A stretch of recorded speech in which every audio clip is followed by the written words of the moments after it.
शिव पार्वती विवाह। महाशिवरात्रि के पावन पर्व से जुड़ी एक महत्वपूर्ण कथा भगवान शिव और माता पार्वती के विवाह की है। यह केवल एक दैवीय विवाह की कथा नहीं, बल्कि भक्ति, समर्पण और तपस्या की अद्भुत गाथा है, जो यह दर्शाती है कि सच्ची श्रद्धा और प्रेम से ईश्वर को भी प्रसन्न किया जा सकता है। माता पार्वती, जो राजा हिमालय और रानी मैना की पुत्री थीं, बचपन से ही भगवान शिव को पति रूप में पाने की कामना करती थीं। उनका हृदय शिवमय था, लेकिन शिव योगी थे, वैराग्य में लीन, सांसारिक सुखों से परे। पार्वती के मन में बस एक ही विचार था, मैं केवल महादेव को ही अपना स्वामी बनाऊंगी। उनके अतिरिक्त किसी अन्य की कल्पना भी असंभव है। उन्होंने कठोर तपस्या करने का निश्चय किया। वे पहाड़ों की गुफाओं में चली गईं, जहां उन्होंने केवल हवा और सूखे पत्तों पर जीवन व्यतीत किया।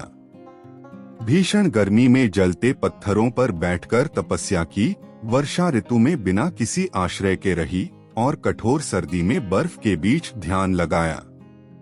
उनकी इस तपस्या को देखकर देवता भी आश्चर्यचकित रह गए।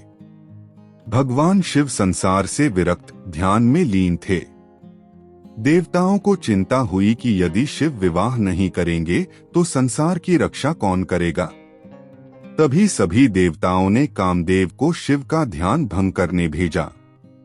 कामदेव ने अपने पुष्प बाणों से शिव पर प्रहार किया, लेकिन जैसे ही भगवान शिव की तंद्रा टूटी, उन्होंने क्रोध में अपनी तीसरी आंख खोल दी और देखते ही देखते कामदेव भस्म हो गए।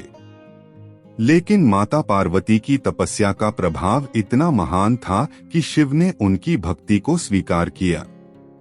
शिव ने माता पार्वती की परीक्षा लेने के लिए एक बूढ़े सन्यासी का रूप धारण किया और उनसे पूछा, पार्वती, तुम इतनी सुंदर राजकुमारी होते हुए भी उस जटाधारी, भस्म लिपटे योगी को पति रूप में क्यों चुन रही हो?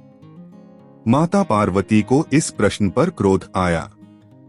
वे बोलीं, महादेव केवल योगी नहीं, सृष्टि के अधिपति हैं। उनकी महिमा को कोई शब्दों में नहीं बांध सकता। मैं केवल उन्हीं को वरूंगी। यह सुनकर शिव प्रसन्न हुए और अपने वास्तविक स्वरूप में प्रकट हो गए। उन्होंने माता पार्वती से कहा, हे देवी, तुम्हारी भक्ति और प्रेम ने मुझे जीत लिया है। मैं तुमसे विवाह करने को तैयार हूं। दिव्य विवाह का आयोजन।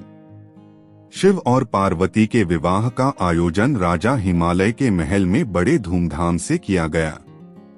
इस शुभ अवसर पर सभी देवता, ऋषि मुनि और ब्रह्मांड की दिव्य शक्तियां उपस्थित थीं।